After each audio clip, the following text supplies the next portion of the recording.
Assalamualaikum warahmatullahi wabarakatuh. Saya Raffi Madi. Di sini saya akan mempresentasikan hasil laporan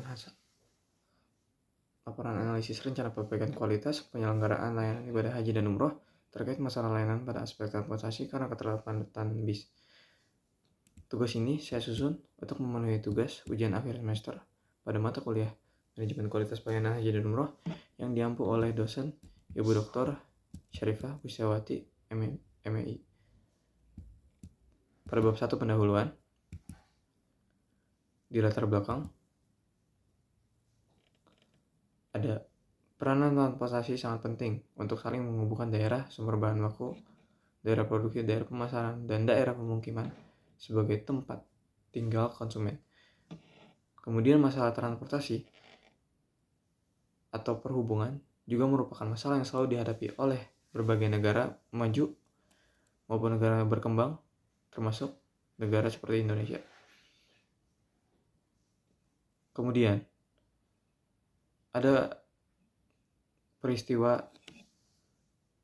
di tanggal 6 Juni di Saudi Arabia mengenai jemaah haji Indonesia memilih berjalan kaki dari Muzdalifah menuju ke Mina. Dikarenakan bus penjemput terlambat tiba akibat kemacetan lalu lintas.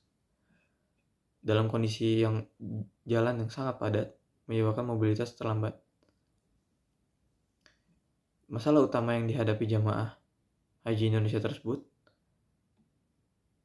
dikarenakan akibat kemacetan lalu lintas, mereka khawatir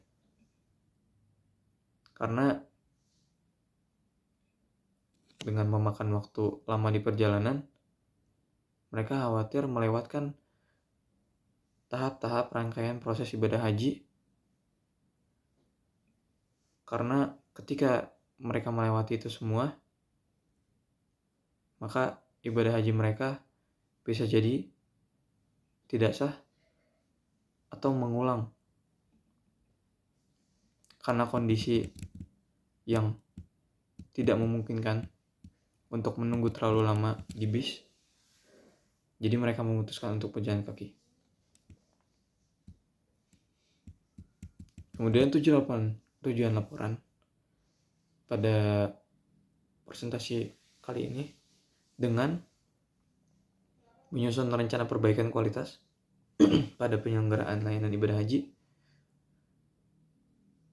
Selain itu, laporan ini juga akan mengevaluasi kelebihan dan kekurangan regulasi dalam pelaksanaannya.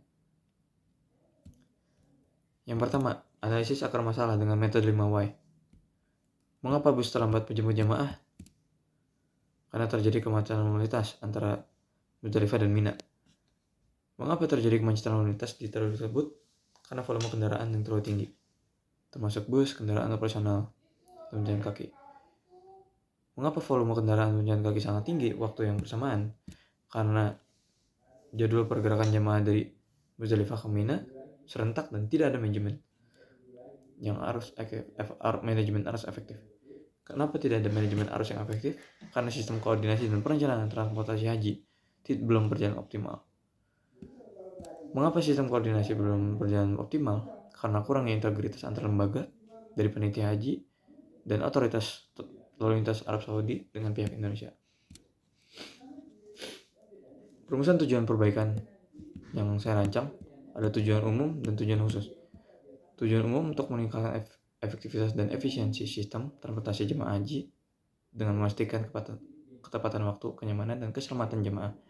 Kemudian tujuan khususnya, pengembangan manajemen alur, implementasi sistem transportasi ITS, kemudian integrasi koordinasi lintas lembaga, evaluasi berkelanjutan dan sistem monitoring real time, optimalisasi alur pejalan kaki, pelatihan SDM dan simulasi terpadu. Dan rencana perbaikan kualitas dengan PDCA. Yang pertama, perencanaan dimulai dengan menentukan tujuan utama, yaitu meningkatkan efektivitas dan efisiensi sistem transportasi untuk jemaah. Yang kedua, pelaksanaan. Pada tahap pelaksanaan mencakup implementasi seluruh rencana yang telah disusun dari awal hingga akhir. Yang ketiga, ada cek, pemeriksaan atau evaluasi. Evaluasi dilakukan secara berkala dengan menggunakan indikator kinerja utama seperti waktu tempuh. dari Musdalifah ke Mina yang ditargetkan selama 50 menit. Kemudian jika evaluasi menunjukkan keberhasilan, maka sistem akan diterapkan dan dijadikan protokol utama atau SOP nasional. Kemudian pembahasan yang terakhir, indikator keberhasilan. Indikator keberhasilan yang kita inginkan mengenai pengembangan manajemen alur. Indikator keberhasilan dengan pengurangan keberhasilan di titik-titik kritis, kemudian keberhasilan implementasi penjadwalan bertahap, kemudian waktu tempuh rata-rata maksimal 90 menit, kedua implementasi transportasi cerdas ITS dengan keberhasilan mengoptimalkan rute bus dengan mengurangi kemacetan dengan penurunan kemacetan sebanyak 40% dan memberikan informasi yang akurat mengenai kondisi lalu lintas.